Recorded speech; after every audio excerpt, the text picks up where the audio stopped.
Mga kapatid, ang ating Panginoon ay tao nga mabinaktason. Nasa kailahiyain sa lakyan kapag matabukin dagat. Amaton nga ang Panginoon ay waray niya sa lakyan, sanglit kun imo kita-kitaw na niya tiil, aniyagin babaktasan mga 20 kilometros, mabalhin na lawat yan nasod, mga 30 kilometros baktas sila. Kaya dito sa ating binasa, nakita natin napagod siya.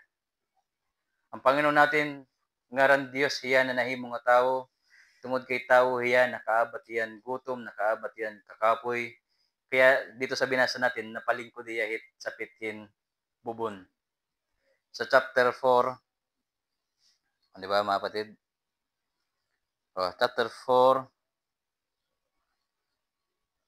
verse 6. Nakadtoan bubon ni Jacob, tungod han kakapoy han pagbaktas, linming ko di Jesus haligid han bubon, kay tikaurod to na. Tanghaling tapat ang Panginoon nakaupo sa bubon. Nag-inusara lang yung mga kapatid. Bakit siya nag-inusara? Ba't siya mag-isa lang doon sa bubon? Kaya yung mga kasama niya, pumunta sa bayan para bumili ng pagkain. Yung mga kapatiran, dahil nagbalay-balay man hira, iniwan siya doon sa bubon, nagpahinga ang Panginoon dito, tapos ang mga kasama niyang mag house to house, pumunta sa paralitan para pumalit. Verse 8. Napakadto habong to, an iya mga tinun-an, hin pagpalithin pagkaon. Amen ba mga kapatid? So sa gawain ng Diyos, tungod kay adi kita kalibutan, nakaabat kod kitahin baga limitasyon. Sabihin, napapagod ang mga Kristiyano, nauuhaw ang mga Kristiyano, meron tayong mga kailangan sa panlawas nun nga kabutang. So bisan ang Ginoo Kristo, waray hiya maka-eskapo, no? Na pwede man hiya maghimuhin tinapay tikang habato, kagaya ng tukso ng yawa dito ha kaming awan na. No, sige, kung tinuod ba nga ikaw ang Kristo, maghihimo ka daw cheese pandesal sa naol, tikang bato, sige daw. Pero waray niya himua, mga kapatid. At dinhi, nakita natin mga kapatid na ang Panginoon ay tawagod. Sa iya kakapoy, nakalingkod iya hitbubon, nagiinulat iya kung saan mabalik kaniya mga tinun-an.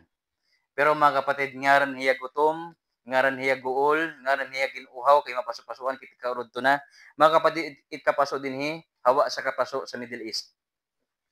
Itkapaso sa Israel, duro-duruhan nga kapaso. Kaya una-una disyerto, waray puno, waray bubon, kung may bubon man, amulay ni, talagsala. Kung may daman, hangin, talagsala gihat, duro-duruhan kapaso. Kaya ang Panginoon natin, talagang hard man, kung naon. Bagan siya, ready panggera nga tao. Pero mga kapatid, ngaran hiya makusog sa lawas nun, kay panday hiya. Sabihin na niya, lawas, physically built, physically ready, pero umabot lagi piyahin baga sugad. Mga kapatid, hindi nakaulang itiya kinahanglan para ibahagian mo nga sumat sa babae. Kay samtang hiya gin gutom, samtang hiya gin uhaw, samtang hiya gin kapoy, may umulpot nga babae nga nag-alog. Ano sabi niya sa babae? Sige daw, tagi ako yung tubig. Tagi ako yung tubig. Painom ako, sabi ng Panginoon sa babae. Ano sabi ng babae, mga kapatid? Tungod kay Samaritano hiya, mga kapatid, ang turing ng mga Hudyo is Samaritano, kadiri nga tao. Diri hira nakikigtampo kay mga makasasala iton hira. Parang hentil. Kagaya ng sabi ng Panginoon sa Mateo chapter 10, katuan natin mga kapatid, sa chapter 10. Matthew chapter 10. May kita natin dito, ang sugo han Ginoo ha mga apostol. Verse 5. Ginsugo ni Jesus ini nga 12, upod ini nga tugon, ayaw ka mo pagkadtuhan bisan ano nga tunahan mga hintil, o han bisan ano nga bungtuhan Samaria. So yung lugar ng Samaria, gawas yahit Israel.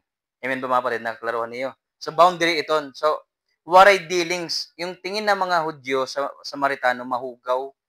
Kaya sabi ng chapter 4 ng John, verse 9, sabi dito, binmaton ang babaye, Hudiyo ka, ngan Samaritana ako, kay ano nga nagahom, kay ano nga nagahom kapangaruhan na ako nin pag-inom. kay diri nakagsasarabot ang mga Hudiyo ngan mga Samaritano. Diri ngani nagagamit ang mga Hudiyo han amo nga mga karaunan nga ginagamit ang mga Samaritano. Sabihin meron silang diferensya. Hindi sila nagkakauruyon. So dapat ang Panginoon kun hunaon wari hiya makikistorya nga babae kay Samaritano. Kaya sabi ng babae, bakit ka nakipag-usap sa akin? Hudyo ka. Pero ang Panginoon, hindi naging kaulangan at nga mga tradisyon. Kundi gintuyo niya nga magsaring paim na ako kay may daniya karuyag itutdo sa babae. Sabi ng Panginoon, kung kilala mo lang yung nangihingi sa'yo ng tubig, aaruan mo hiyain tubig nga, dili ka na mauuhaw kahit kailan. Sabi ng babae, tagi akong tubig giton. Tagi ako lugod ng tubig at nga imong gisisiring. Kaya base pag mag-inom ako, direct na mauhaw. Amen ba mga kapatid, ano? So, ang Panginoon na nangaro hiyahin iya kinanglan, pero hiya lugod ang magahatag. Ngaran hiyan ang nanginginanglan, hiya lugod ang nagahatag. Ditohan babae, sabi ng babae, tagi ako. Anong sabi ng Panginoon sa kanya? Sige, tawagin mo yung asawa mo. Tawagin mo yung asawa mo, punta kayo rito. Sabi ng babae, wala akong asawa. Sabi ng Panginoon, totoo sinabi mo, wala kang asawa kasi nakalima ka na. At yung kasama mo ngayon, hindi mo pa asawa. Verse 16. Verse 15 verse 15. Bagay isamaris lang naton. Itinagsiring ang babae, tagigad ako hininga tubig. Basi diri na ako uhawon, ngan diri na ako magbinalik-balik nga nihin pag-alog. Isip ng babae, kung mainom ko yung sinasabi mong tubig, hindi na ako mauuhaw, hindi na ako magbibinalik-balik mapaso, maginalog. Isip niya siya ay maging convenient, siya mawara na yung ano niya, parang kagulaanan sa adlaw-adlaw nga pag-inalog. Ano sabi ng Panginoon sa kanya? Verse 16. Nagsiring Yesus sa iya, kadto na, tawagan imo bana ngan balik ngan he. 17. Waray ako bana, nagsiring ang babae. Binmato ni Jesus, tama an imo siniring nga waray ka bana. 18. Kay lima na an imo iging kaasawa. Ngan diri mo banan iton iging kakalungon mo yana, matuod gud an imo siring. Ipinakita ng Diyos Yesu Kristo sa kanya na siya'y makasalanan. Hindi mo maintindihan at maupay nga sumat kung diri mo ari maintindihan it maraot nga sumat. Kailangan maintindihan ng tao na kailangan niyang maligtas dahil sa kanyang kasalanan. Mga kapatid, hindi tayo pwedeng magtago kay Kristo. Kahit anong lihim natin sa Panginoon, malalaman niya. Mabuti na lang malaman ng Panginoon kaya ang Diyos punong-puno ng awa. Sabi ng Panginoon sa kanya, sa verse 18, tinuod ani mo siring waray. Pero nagbubuwa ka haakon. Sabi ng babae sa kanya, verse 19, naabat ako nga sa kamanarag na, natakot siya, siyempre, nalaman niya yung sekreto eh. Paano mo nalaman yun? Siguro propeta ka, no? Sabi ng babae. At doon nagsimula na ang Panginoon na ipakilala niya yung kanyang sarili. Ipinakilala ni Kristo na siya ang Mesiyas. Sa verse 25. Nagsiring ang babae haiya, maaram ako nga maabot ang Mesiyas, nga gintatawag nga Kristo. Kung umabot na hiya, susumatan kita niyahan nga tanan nga mga butang. Verse 26, binmato ni Jesus, ako, amo hiya. Ako nga nakikiging mangraw kayo. Yung hinihintay niyo, ako na yun. Ako ang Kristo. Kaya mga kapatid, ngaran gutom hiya, ngaran inuhaw hiya, ngaran kapo hiya, hindi yun nakaulang sa kanyang tinuod nga buruhaton sa kanyang misyon na ang mga tao ay makakilala at maligtas ng ilang kaluluwa. Mga kapatid, samtang ang Panginoon nakikisturan babae, umulpot ang mga tinunan. Ano sabi ng mga tinunan? Verse 27, ito nga ho nga takna, nabtan hirahan mga tinunan na nag-iistorya. Sabi nila, ito nga ho nga takna, nagkaabot ang mga tinunan ni Jesus. Nganduro ang irap pagipausap. Ba't nag-uusap ng dalawang to? Samaritano yun Di ba? Kagaya ng ako na-explicar kanina. Nawaray nira pakikigsarabot ang mga Samaritano. Naipausay ra nga nakikigimang raw si Jesus hin babayi. Kundi waray haira nagpakianahan babayi. Ano ni imo tuyo? Waray nagkumadto nga nagsaring. Ba't ka nakipag-usap sa Ginoo namon? Ano tintuyo? Bagay waray na sina waray maglabot. An baga istorya. Ano ni mo tuyo o kan Jesus? Kaya nga nakikigimaraw naikimangharaw ka. Haiya. Verse 28, binayaan han babayi an iya tibod. Lumakat yung babae. Ngan binmalik ngadto habong to. Nagsiring hiya ang mga tao dito. 29, tana, sumama kayo sa akin. Umuwi sa bahay nila. At sinabihan niya yung mga tao, sumama kayo sa akin. Kitaan niyo ang tao nga nagsumatha ako, nan nga tanan nga akong nabuhat. Hiya na ang Mesiyas. So siya lang yung naging spark plug dito nga para umandar ang makina sa bugos nasudan sa Samaria na ang mga tao nadara niya ha Ginoo. Pinaagin iya patotoo. Sumama kayo sa akin, meron akong nakatapo na lalaki na nagsabi ng lahat ng ginawa ko. 30. Sanglit binayaan nira ang bungto ngan napakadto hira kan Jesus. Purihin ng Diyos. Ng Panginoon natin ay makahuna-huna ka mo mapatid na ang Panginoon diri niya tuyo ang tubig. Anong tuyo niya sa balon? Yung tubig? Hindi. Ang nag-alog. Lining ko diya dito. Kay maaram niya may maabot ng babae na iya istoryahan ng mauping ang sumat. Mga kapatid, kumani si Kristo, hindi niya lanat ang material ng butang sa kalibutan. Naniya tuyo im kalag. Ang tuyo niya ang babae, dili ang tubig na makainom niya, kundi ang babae makainom lugod ang tubig na nagbibigay ng buhay. Hindi kumani si Kristo para aruan ka, kundi iya palugod ang nagatagay mo. Kumani Kristo para magbigay ng tubig ng buhay. Nagbigay si Kristo ng karanon ng buhay na kung sa magtuo ka iya, makonsumo mo ngani. Kung imo tod makaon nga karanon nga mainom ito nga tubig nga si Yesu Kristo, hindi ka nga magugutom na magpakilanman, hindi ka nga mauuhaw kahit kailan. Mga kapatid, amot sinisiring nga buhay na walang hanggan. Mga kapatid, sinisiring dinhin na ang mga tinunan nagsiring dinhin sa verse 30. Verse 31. Ito nga nga takna, naghinangyo ang mga tinunan kini Jesus. Naghinangyo hirakan Kristo nga anuman. Magturot do, kaon na. Siyempre, nagpalit tira. Di ko naman maisip, bakit 12 sila bumili na pwede man may nagpabilin mausa upod ni Kristo, ano?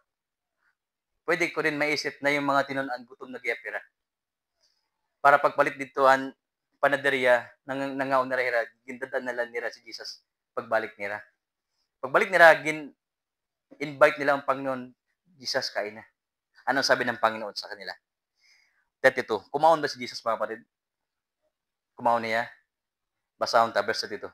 Kundi nagbaton hiya, may ada ako pagkaon nga waray niya ibabaroy. Meron akong pagkain na hindi nyo alam. Ngayon, ipapaliwanag sa atin, mga kapatid. Ano yung pagkain ni Jesus?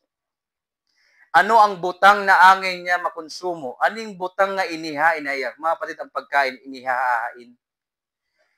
Hindi ka pwedeng kumain na hindi inihain, hindi i-serve. Kaya yung nag-invite yung mga apostol na Ginoo kaon, hindi yan ang aking gagawin, sabi ng Panginoon. Merong pagkain na iniandam para ako na ang ikukonsumuhon. Ano at tumapatid? Verse 33. Nung sumagot ang Panginoon ng sugad, anong sabi ng mga apostol? Sanglit mayhin para pakiana ang mga tinunaan. May ada ba nagdulong hayahin pagkaon? Bayan na nawari pa kita, may nagdarahin pagkaon na iya. Mapatid na susundan niya. Bakit may nagdala ng delivery kay Kristo? Sayang yung binili namin. Di lang naman kakainin ni Jesus. No? Anong sabi ng Panginoon? Verse 34. Nagsiring Jesus sa ira, an akon pagkaon, amo an pagtuman han kaburuton han nagsugo ha akon, ngan paghuman han iyag ipinapagbuhat ha akon. Puri ng Diyos. Yun pala yung angay na konsumo ni Kristo. Sundin ang kalooban ng Diyos. Naamuit nagdusuha iya nga ngaran gutom hiya, ngaran hiya ginuuhaw, ngaran hiya gingkapoy, hindi siya naulangan na ibahagi ang mauping nga sumat. Bakit? Yun ang kalooban ng Diyos para sa kanya. Yun ang naging priority niya sa kanyang buhay. Hindi basta kumain lang. Nasa utok at hunahon, sa kanyang utok, hunahunangan kasing-kasing niya nga sundin ng Diyos kung kaya ano iginsugo ya kalibutan.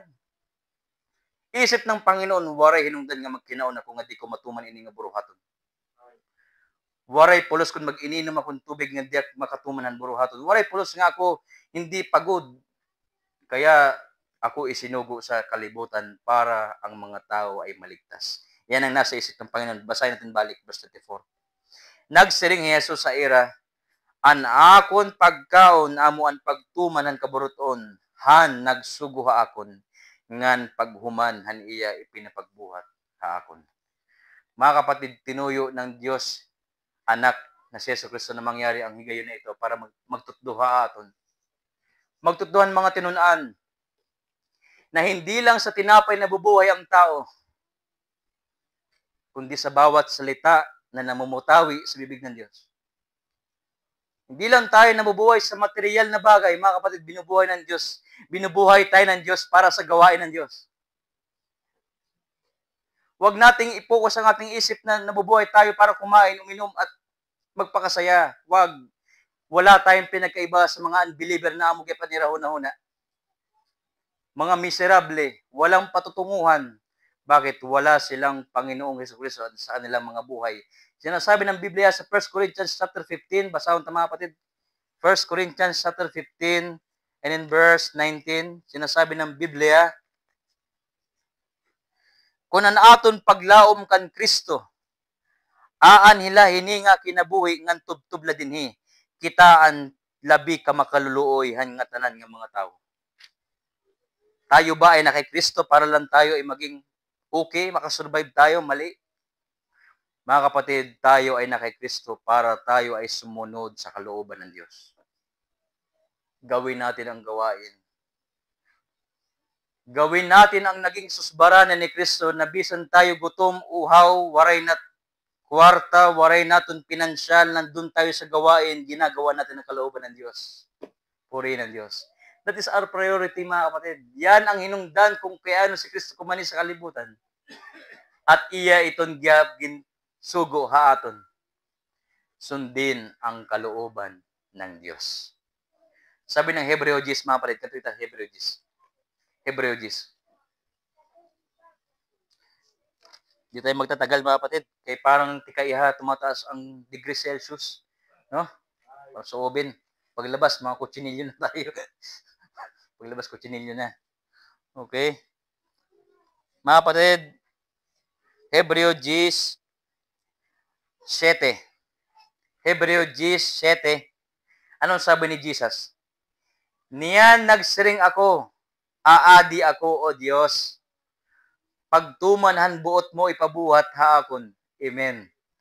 Pagtuman han buot mo ipabuhat ha akon. Sumala han naisurat hiunong ha akon didaan basahan han balaod. Verse 9, mga kapatid, babata sa verse 9. Hebreo 10, 9.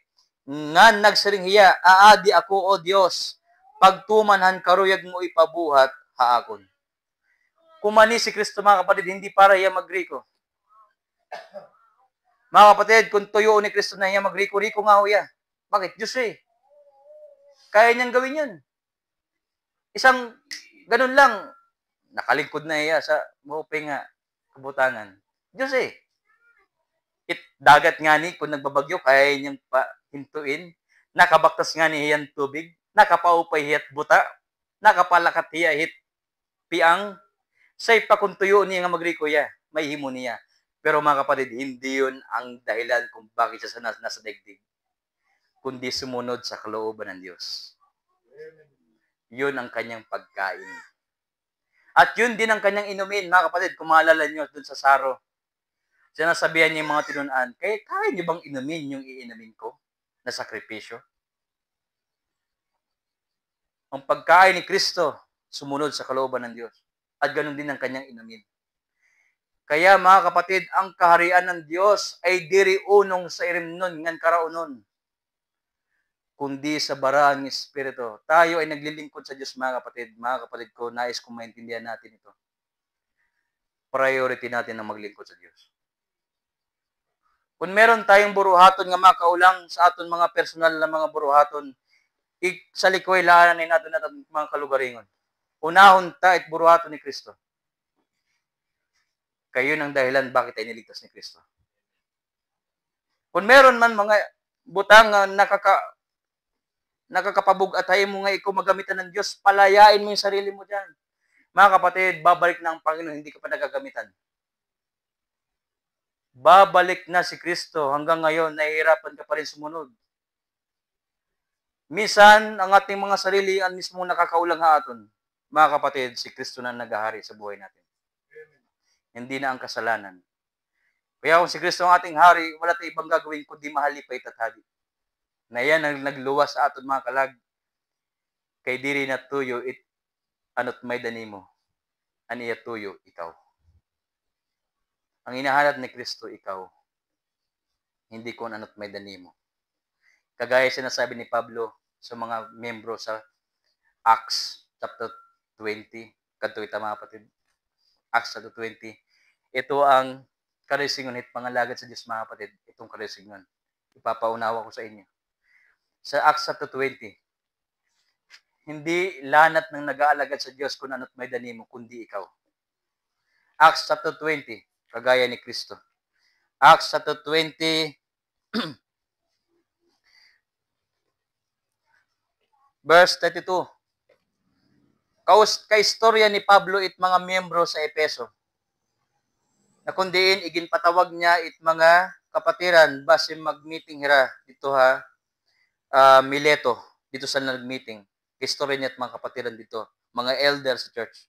Ano sabi ni Pablo sa mga taga-Epeso? Kaya namamaalam naman niya, kumbaga farewell, kumbaga despedida. Nagsarit na yan na malakat yan. Ano sabi ni Pablo Haira? Verse 32. Verse 31, 31. Babatas 31. Acts chapter 20, verse 31. Sanglit pag-ikmat kamo, ngan panumdum kamo, nga sulod hintulo ka tuig. Grabe mga pala, 3 years siya nag-ministry sa Epeso. Sabi niya, sulod hintulo ka tuig, waray ako humunong hinpagtutduha iyo, nga tanan adlaw gabi, upod indamo nga mga luha. Verse 32, nganya na, itinutubyan ko kamo hapanabang ang Diyos, ngan ngadto hapulong nga niya grasya, makakaparig-on iniha iyo, ngan makakahatag ha iyo ang mga iginsaad nga ginandam niya, parahan nga tanan niya ang mga tawo. Amen. Verse 33, waray ako maipa han kanan iba sa lapi, bulawan o panapton. So may nga maipa, mag-imbot. Waray ako mag-interest han kunan at may daniyo, sabi ni Pablo. 34, sayod kamo nga haw nga pinaagi hini nga akon mga kamot, nagkabudlay ako hin pagpangita, han nga tanan nga ginkinahanglan ko nga han akon mga kahupod. 35, iginpakita ko ha iyo nga hangatanan nga mga butang, pinaagihin pagkabudlay, kinanglan buligan taan mga magluya. Apag dumdumhan mga pulong iginsiringhan Ginoo nga Hesus nga haw, maurupay paan paghatag kayhan pagkarawat. 36, han kahuman pagyakan ni Pablo, nagkaluhod hira nga nagampo. Hira nga tanan nanangis. Hinmangkop kan Pablo ngan ginhagkan hiya. 38, mabidoon gudhira, tungod pagsiring niya nga diri na gudhira ikikita hayya. Sanglit ginuupdan hiya nira nga tuwa sa kayan hin pagpagikan hayya. Na maalam yung pastor sa Epeso, sabi niya, alam nyo mga kapatid, wala akong gininteresan nga bisan ano nga butang ayo, kundi igintutubyan ko kamo sa pulong ni Kristo. Nga amot magbibigay ng biyaya sa inyo. Kagaya ng sinabi ng Panginoon, na subuti pa ang magbigay kaysa sa tumanggap. Mga kapatid, ipinapaalala ko sa atin lahat, meron tayong gawain. Ano ang ating pagkain? Maligtas ang mga kaluluwa dinhi sa lugar ng San Isidro. Ang atong gawain, maligtas ang mga tao sa lugar ng kalubian. Ang atong gawain, maligtas ang mga tao sa lugar ng bulod. At didaak niyo nakikitaan nga baga, kung may panahon man nga parang nagdadamdam ako, ito lang yung pinagdadamdam ko. Kapag inuna natin ang ating sarili, hindi ang gawain ng Diyos. Sabi ko nung isang gabi, kung hindi lang dahil sa kaluluwa, hindi tayo mag-i-stay. Walang gamit. Ba't tayo magsasakripisyo kung hindi lang para sa kaluluwa ng tao? Ba't tayo magtitiis ng ganito kainit? Ba't natin tinitiis na magpaayad ng atong building, ang atong share? Ba't natin tinatalinguha na maayad ito? Ba't tayo nagbibigay? Mga kapatid, lahat ng ito para kay Kristo. Kaya huwag tayong manghina. Natutuwa ang Diyos sa ating ginagampanan. Kaya natutuman nato na niya kaburuton. na pinaagi han aton ging kakarawat nga grasya na gamitan naton sa buruhaton ng Panginoon. Balik tayo mga kapatid sa libro ng John chapter 4.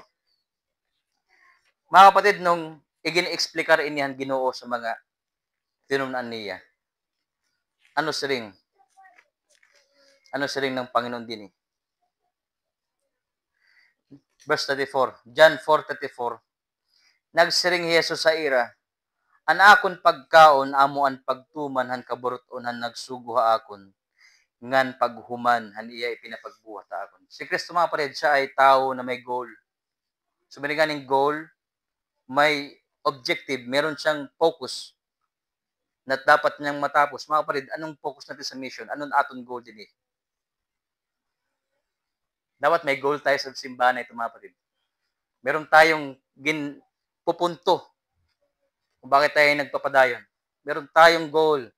Ang goal natin, ang Great Commission. Maluwas ang mga tao. Yan ang ating goal. Kaya mga kapatid, mapapansin nyo, lahat ng pinagbubuligan natin din eh, para sa kaluwasan ng tao. Nakikita niya? That is our goal. Kagaya ng sinabi ni Kristo, na humanon an ipinapagbuhat ha ako. 35, di ba nasa rin kamo upat ka bulan anay san umag-ani? Kung di nasa rin ako ha iyo, tanawa daw niyo maupay an kaumhan, hinog ngan igo na anihon. Sabi ng Panginoon, tignan niyo yung mga tao. Yung isip ng mga tinunan, ira mga tiyan. Di hira nakitahan katawan, kitaan yung mga katawan, hinog na hira, kailangan na lang anihin. Maraming aanihin, kunti yung nag-aani. Libo-libo ang tao, usa lang ang nagwawali. So yung sabi ni Kristo sa nila, kita hinog na, aanihin nala. Verse 36, sinusuhulan ang mag-arani ngan gintitirok niya ang mga inani para handayon nga kinabuhi. Basi magkaurusahin pagkalipay ang magtaranong ngan ang mag-arani. Sabi ng Panginoon, mag-ani tayo. Kaya ang Diyos ang nagtanim niyan, aanihon na lang natin. Yung mga tao sa paligid, binuhay ng Diyos yan para anihin natin. Aanihin na lang. Amen ba mga kapatid? That is our food. Yan ang pagkain natin kapag inani natin ang mga tao. Para kay Kristo sa kahimayaan ng Diyos. Verse 37, matuod ang darahonon, usa ang nagtatanom, iba ang nagaani. Ginsugo ko kamo, amen. Ginsugo ko kamo, pag-ani didahin uma, nga wari niyo pagkabudlay. Tinutukoy ba ng Diyos tagna, dire katawan.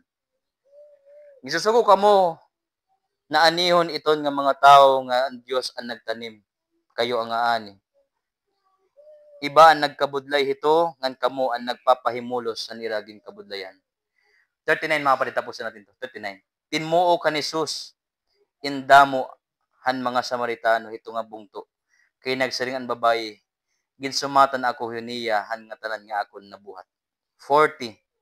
Sanglit, han pag-abot han mga Samaritano, naghangyo hira iya, nga magpabilin hiya didahaira. Ngan nagpabilin dito Jesus hinduha kaadlaw. Amen. Ito mga kapatid, kunahin ng Panginoon dito ay nag-stay 2 days sa dito. Nag-stay sa Samaria. 41, damo paintin mo tungod han iya mensahe, puri ng Diyos. 42, ngan ginsumatan nira ang babae. Sabi ng mga tao sa babae, natuon na kami yan na, diri tungod han imo ginsiring, kundi tungod hanhin batian namon nga hauhaiya, ngan maaram kami nga hiya amo ang tinuod nga magtaraluwas han kalibutan. Mga kapatid, this is our job. Huwag tayong mawawala sa ating goal sa simbahan na ito.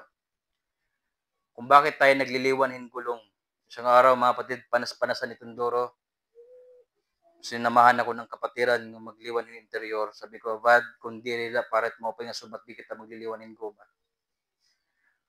Kung di nila parat mo pa nga sumat di tayo magpapadayon, bakit tayo magpiprinta ng mga picture para pagkabataan? Ba't tayo mag-indamis na kaira? Bakit? Bakit? Bakit? Para kay Kristo. Hindi maligtas sa mga tao eh. Hindi tayo kikilos. This is our job, this is our duty. Ipangaral si Kristo. Matthew 28:19-20, this is our last verse mga kapatid. Kaya sa mga nag-aaral, paniguro ka mo pag-eskwela. Sabihin natin, Amen. Bakit? Pag naging professional kayo, gagamitin kayo ng Diyos.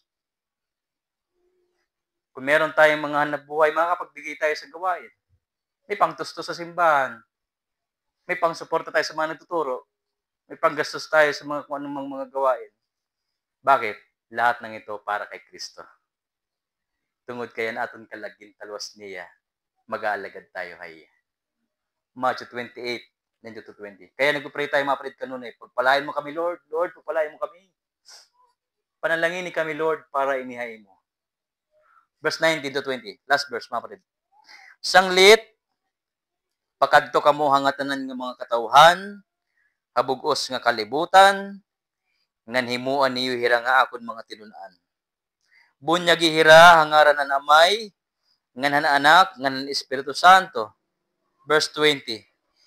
Ngan tutdo ihirahin pagtuman hangatanan nga ako ni ginsugo iyo. Ngan hinamdumi dayuday ako maupo da iyo hangatanan nga katuigan tubtob han katapos han kalibutan. Mga kapatid, pinagpapala tayo ng Diyos. Salamat sa kabutihan ng Diyos sa atin. Mapapakanta nga ako kitain, your goodness is running after me. I love you, Lord. Ganda ng kanta na yun, mga kapatid. For your mercy never fails me. Bakit ang Diyos na mabuti sa atin? Meron tayong gawain. Sinusuplayan niya tayo kasi meron tayong trabaho sa Kanya. Ang Kanyang awa hindi nauubos. Ang Kanyang pag-ibig hindi nauubos. Purihin ang pangalan ng Panginoon. Kaya mga kapatid, tayo po ay magkatukdaw, magdadasal tayo.